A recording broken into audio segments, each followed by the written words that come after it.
Bon là, j'ai atteint le Graal, c'est-à-dire voilà, je suis directrice de la communication d'Instagram. C'est une boîte qui est moderne, qui va vite, qui a le vent en poupe. Mais il y avait quand même dans un coin de ma tête, tiens, c'est quoi la suite ? Alors moi je suis Mélanie, ça fait 20 ans en fait que je travaille dans la communication et il y a quelques mois j'ai pris une décision qui allait changer ma vie. J'ai décidé de me reconvertir et de devenir architecte d'intérieur. Moi j'ai fait des études voilà, assez classiques, un bac L en poche. Je me cherchais un petit peu et du coup je me suis dit bon, je vais faire une école de commerce, ça m'ouvrira potentiellement des portes et puis on verra bien. À la fin de mes études, on me dit il faut que tu fasses un stage de fin d'études et comme je suis quelqu'un de très créative et que j'ai envie d'exprimer ça, je me dis je vais aller faire un stage en tant que conceptrice-rédactrice. J'aimais aussi beaucoup écrire. Je monte à Paris, comme on dit nous les gens de province, que je viens de Dijon, et je fais un stage donc, de conception-rédaction pendant 6 mois. Et en fait, le stage se passe bien en soi, sauf que je perds un peu mes illusions. Je me voyais déjà en train de faire des grands slogans pour la publicité à la télé, et je me retrouve plutôt à faire du rédactionnel pour des dépliants en supermarché. Le hasard des rencontres fait que je rencontre un patron d'agence de relations presse et qui me dit « Ah, mais Mélanie, viens travailler avec moi ». Moi, je lui dis « Moi, j'y connais rien en relations presse ». Il me dit « T'inquiète pas, t'apprendras sur le tas ». Et je démarre cette expérience et en fait, je me prends plutôt bien au jeu, le métier me plaît. Et puis, au bout de quelques années d'agence, j'ai eu envie d'autre chose et peut-être de me recentrer sur un sujet. Et comme j'aimais beaucoup la tech et que j'avais déjà un pied dedans via ces expériences d'agence, j'ai fini par décrocher un poste de responsable de relations presse chez Sony. Le job se passe bien, je m'épanouis dans cette entreprise, mais au bout d'un moment, je tourne un petit peu en rond. Et puis, l'entrepreneuriat qui était dans un petit coin de ma tête depuis un moment donné me titille fortement à ce moment-là.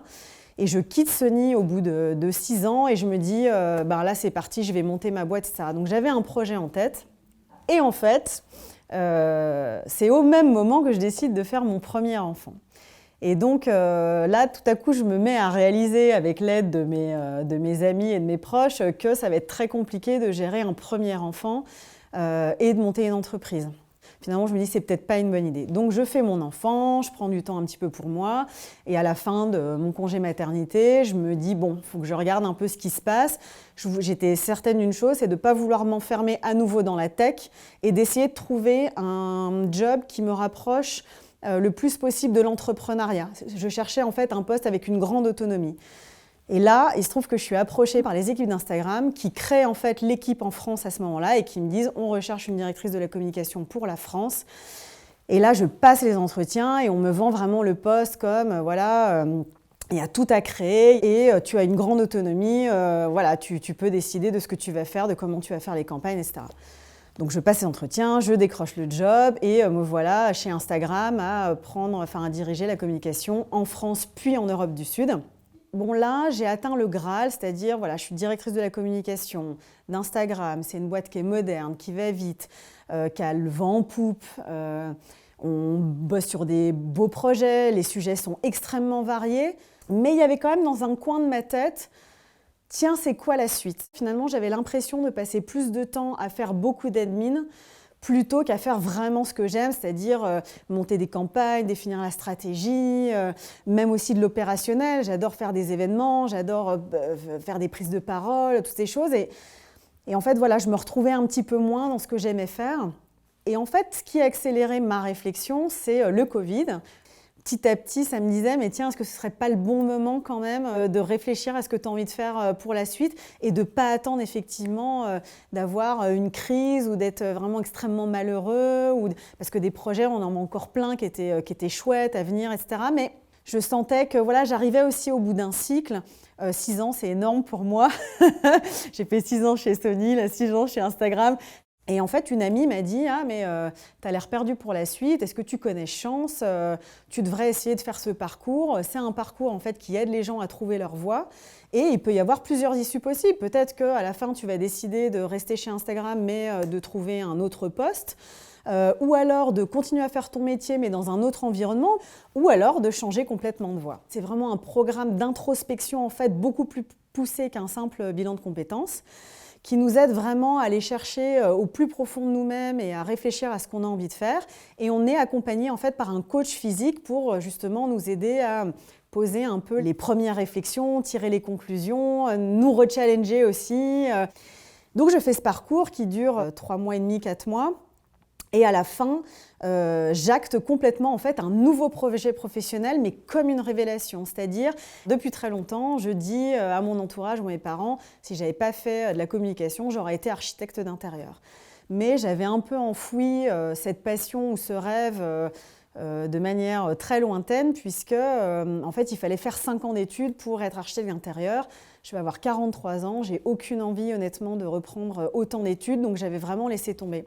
Et en fait, en explorant les différentes pistes, métiers avec chance, évidemment, l'architecture d'intérieur est revenue sur le devant de la scène. Et puis en fait, je me suis rendu compte que ça cochait toutes mes cases, parce que j'avais 2 certitudes, c'était que je voulais absolument ne plus avoir de patron. J'ai aucun problème avec le salariat, j'ai toujours été salariée et j'ai toujours eu des patrons avec qui ça se passait bien, mais j'avais juste envie de travailler maintenant pour moi et j'avais aussi très envie de changement. En fait, même si j'adore la com, j'avais juste envie de vivre autre chose. Je me dis, il me reste potentiellement plus de 20 ans à travailler, c'est énorme et la communication et tout ce que j'ai appris jusqu'à maintenant, je peux le mettre au service d'un autre emploi. Et puis, il faut savoir que l'architecture d'intérieur, elle n'est pas sortie de complètement nulle part. Je suis fille d'entrepreneur. Mes parents avaient un commerce de meubles, cuisine et salle de bain.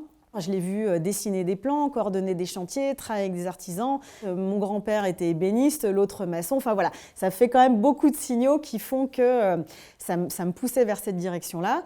Et puis, en septembre 2020, on a emménagé dans un nouvel appartement avec ma famille et voilà, j'ai entrepris les travaux, rénové complètement l'appartement et en fait, j'ai vraiment adoré faire ça. L'élément déclencheur, on va dire que ça a été des épreuves de la vie en fait, qui m'ont rappelé à quel point la vie était fragile et je me suis dit, mais en fait, qu'est-ce que tu risques? Vas-y, enfin, au pire, tu te plantes. Tu sauras rebondir et au pire ça marche et tu seras trop contente de l'avoir tenté et de ne pas avoir enfoui ce truc-là. Il faut juste arriver, c'est le plus difficile, à ne pas se poser trop de questions ou se mettre trop de barrières. Et en fait, ce parcours a été extrêmement bénéfique pour moi. C'est-à-dire, j'avais par le passé en fait, fait un bilan de compétences qui s'est révélé un peu catastrophique.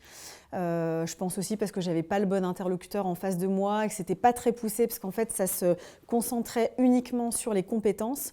Ce que j'aime avec Chance, c'est qu'en fait ça se concentre absolument sur tout, sur vos compétences, sur ce que vous aimez faire, sur ce que vous aimiez quand vous étiez petit, sur vos aspirations, sur vos moteurs, mais aussi sur ce que vous aimez moins faire. En fait, c'est vraiment le mix de tout ce que vous êtes pour vous aider à trouver votre voie. Et puis la force du coach aussi, j'ai eu quelques semaines, je me suis dit mais en fait je ne trouverai jamais ma voie. Ça se trouve en fait je suis faite que pour faire de la com et en fait je ne vais pas trouver un autre métier. Elle me disait mais arrêtez de vous poser des questions, faites le parcours, vous verrez vous allez y arriver, etc. Et effectivement, mais je sais pas, en 1-2 semaines, le déclic, mais le changement radical, c'était la nouvelle Mélanie qui renaissait et qui avait en fait redécouvert sa passion, c'était voilà, comme une évidence. Et en fait, ce qui est vachement bien fait dans ce parcours, c'est qu'on nous invite à aller rencontrer des experts, donc des gens qui font ce métier, pour se confronter justement à la réalité du métier. Et là, on s'aperçoit très vite si c'est quelque chose qu'on a envie de creuser ou non. Bien sûr, c'est extrêmement difficile de quitter un confort. Le confort d'un métier qu'on connaît, qu'on exerce plutôt de manière professionnelle et depuis 20 ans, le confort matériel, on arrive à un certain niveau de vie. Et puis, j'ai aussi une responsabilité, j'ai une famille, je ne suis pas toute seule, j'ai plus 20 ans, ce n'est pas les mêmes risques, etc. Mais après, en fait, je savais que j'avais des soutiens. Mon compagnon me soutenait dans ce projet-là et il croyait et il m'a dit mais vas-y, on va se débrouiller.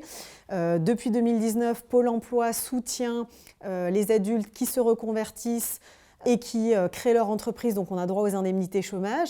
Donc voilà, tout ça c'est un calcul à faire, mais je savais que quelque part je quittais avec un risque qui était quand même modéré. Voilà, j'ai quitté mon entreprise, j'ai découvert qu'il existait des formations courtes destinées aux adultes qui se reconvertissent pour devenir architecte d'intérieur. C'est des formations qui ne démarquent en septembre 2022. Et on sait que c'est difficile, et particulièrement quand on a dépassé 40 ans, de retourner à l'école, de se remettre dans un mode d'apprentissage. Mais j'en avais très envie parce que j'ai très soif d'apprendre toutes ces nouvelles choses. Néanmoins, je ne voulais pas arriver complètement débutante et ignorante dans cette formation. Donc j'ai commencé à prendre des cours particuliers sur mon temps libre avec une artiste qui m'enseigne le dessin technique, les croquis, perspectives, etc., le mobilier. J'ai aussi pris des cours de Photoshop avec la mairie de Paris toutes les semaines. Je me suis aussi formée sur des logiciels de 2D et de 3D que je vais voir en formation. Cette formation dure 6-7 mois. Et à la fin de ces 6-7 mois, je souhaite vraiment me lancer en indépendante et plutôt m'orienter vers des rénovations d'appartements ou de maisons de particuliers et peut-être, quand je suis un petit peu plus expérimentée, refaire pourquoi pas des boutiques, des hôtels ou des lieux publics. J'espère réussir à faire ça, mais en tout cas, je fais tout pour. Demain, j'y arrive pas ou je réussis pas pour X ou Y raison. Je ne vais pas mourir, quoi. Je vais prendre ma vie en main et faire autre chose, c'est pas grave, je me réinventerai.